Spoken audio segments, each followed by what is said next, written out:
নমস্কার বন্ধুরা, আজকের এই ভিডিওতে আমরা আলোচনা করব আমের অবশিষ্ট গুটিগুলা কিভাবে টিকিয়ে রাখা যায়।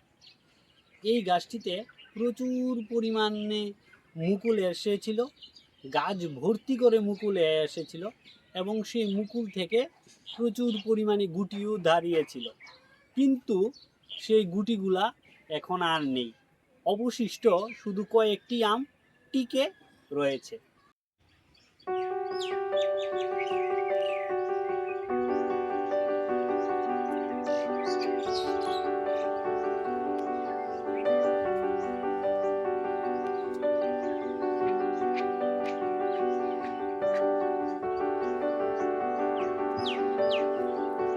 এই গাছটিতে এখন বর্তমানে মোট 20 থেকে 25টি গুটি টিকে রয়েছে। গাছে গুটি এসেছিল প্রায় 100 থেকে 150টি। বিভিন্ন ধরনের আবহাওয়ার পরিবর্তন, ঝড় তুফান, শিলাবৃষ্টির কারণে অনেকগুলো আমই নষ্ট হয়ে গেছে। তো বন্ধুরা, আজকের এই ভিডিওতে আমরা আলোচনা করব এই অবশিষ্ট গুটিগুলা কিভাবে টিকিয়ে রাখা যায়।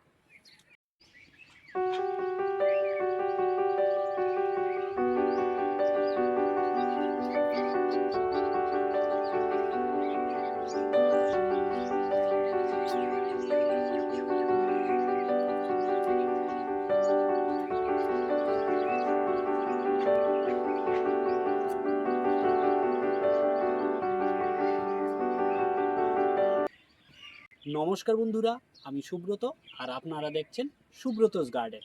বন্ধুরা, এখানে দেখুন, এই আমের ডালটিতে একটি আম রয়েছে, এখানে দুইটি আম রয়েছে, এখানে আবার একটি, এখানে আবার এই ডালটিতে দেখুন সম্পূর্ণ কোনো আম নেই।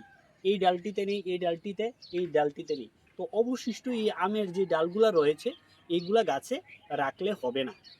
যদি আমরা গাছে রাখি তাহলে ঝরে যাওয়ার সম্ভাবনা রয়েছে। তার জন্য আমরা এই আমের ডালটিকে গুড়ি থেকে সমস্ত ডালগুলোকে কেটে দেব, শুধু যেই ডালগুলোর মধ্যে আম রয়েছে এই ডালগুলোই রাখব। বন্ধুরা, দিনের বেলা প্রচণ্ড রৌদ্রের তাপ থাকে এবং সকালবেলার দিকে কুয়াশা থাকে। তো এই অবস্থায় গাছে প্রচুর পরিমাণে ফাঙ্গাসের আক্রমণও লেগে থাকে। যদি আপনাদের গাছগুলাতে ফাঙ্গাসজনিত কোনো রোগ না থাকে তাহলে গাছগুলাতে এই অবস্থায় গুটি যাতে ঝরে না যায় তার জন্য একটি কীটনাশক এবং একটি ছত্রাকনাশক এই অবস্থায় অবশ্যই প্রয়োগ করতে হবে।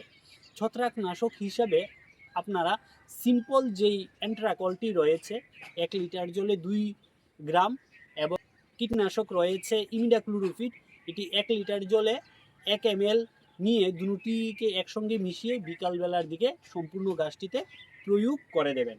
তাহলেই গাছটি ছত্রাক এবং কীটপতঙ্গের হাত থেকে রক্ষা পাবে। এবং বন্ধুরা, তার পাশাপাশি আরেকটি কাজও করতে হবে। এই অবস্থায় গাছের মাটিটি যাতে সম্পূর্ণ শুকিয়ে না যায় সেদিকে লক্ষ্য রাখতে হবে। গাছের মাটিতে যাতে ময়েশ্চার ভাব বলতে আর্দ্রতা যাতে বজায় থাকে সেদিকেও লক্ষ্য রাখবেন। দিনের 2 বেলা, সকালে 1 বেলা এবং বিকালে 1 বেলা গাছের গুঁড়ির মধ্যে জল দিয়ে যাবেন।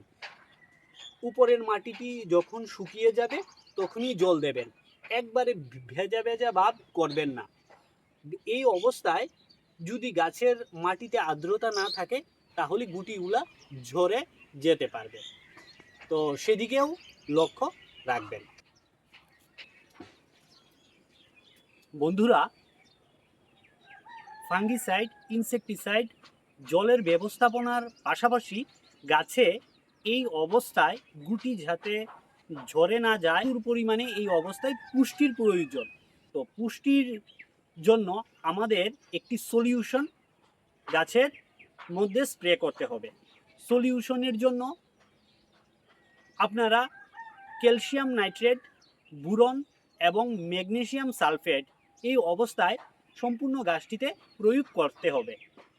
ম্যাগনেসিয়াম সালফেট 2 গ্রাম, বুরন 1 গ্রাম এবং ক্যালসিয়াম নাইট্রেট 1 গ্রাম নিয়ে সম্পূর্ণটিকে মিশিয়ে গাছের মধ্যে সকালবেলা বা বিকালবেলা গাছের মধ্যে প্রয়োগ করতে হবে। তার সঙ্গে বন্ধুরা একটি প্লেনোফিক্স 4 ফুটা, এর থেকে যাতে বেশি না হয়, ওই সলিউশনটির সঙ্গে মিশিয়ে নেবেন। প্লেনোফিক্স কি করবে, এই যে আমের ছোটো গুটিটি রয়েছে এখান থেকে জরা বন্ধ করবে এবং গুটিটি গুঁড়া থেকে শক্ত করতে সাহায্য করবে। তার জন্য আপনারা ওই সলিউশনটির সঙ্গে একটি প্লেনোফিক্সও মিশিয়ে নেবেন। তার ঠিক 1 থেকে 2 দিন পর একটি মাইক্রোনিউট্রিয়েন্ট গাছের মধ্যে স্প্রে করে দেবেন। এই ক্ষেত্রে মাইক্রোনিউট্রিয়েন্টের ক্ষেত্রে আপনারা মোবুমিনটি ব্যবহার করতে পারেন। এটি খুব ভালো কাজ করে।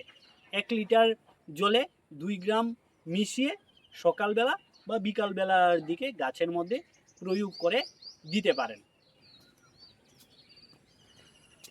বন্ধুরা, সলিউশনের পাশাপাশি গাছের গুঁড়ির মধ্যেও যেহেতু গুটিগুলা অনেক বড় হয়ে গেছে, তো গাছের গুঁড়ির মধ্যে আমরা কিছু মিশ্র খাবারও প্রয়োগ করব। মিশ্র খাবারের মধ্যে যেমন শিংকুচি, হাড়গুঁড়ো, নিম খৈল, বাদাম খৈল, সরিষার খৈল এবং পুরনো চালের গুঁড়ো এবং পুরনো গোবর সার, আমি এইগুলাকে একসঙ্গে মিশিয়ে 2 মাস আগে বস্তাবন্দি করে রেখেছিলাম। এইগুলো ওই গাছের গুঁড়ির মধ্যে এখন দিয়ে দেব। এই মিক্স ফার্টিলাইজার থেকে গাছ প্রচুর পরিমাণে পুষ্টি সংগ্রহ করতে পারবে। তার পাশাপাশি বন্ধুরা, আমি যে সলিউশনটির কথা আগে বলেছিলাম স্প্রে আকারে দেওয়ার জন্য, ক্যালসিয়াম নাইট্রেট, বোরন এবং ম্যাগনেসিয়াম সালফেট, সেটি আপনারা 15 দিন অন্তর অন্তর আপনারা গাছের মধ্যে স্প্রে করে দিতে পারেন।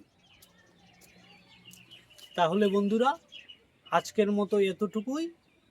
এই ভিডিওতে আমি যা যা বললাম এইভাবে আপনারা পরিচর্যা করুন, তাহলে আপনাদের ছাদ বাগানে যে আমের গুটিগুলা রয়েছে সেই গুটিগুলা বড় হবে এবং একদিন আপনারাও আপনাদের ছাদ বাগান থেকে আম পেড়ে খেতে পারবেন।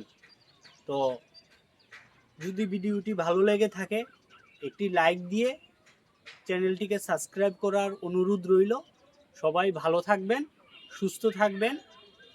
নমস্কার।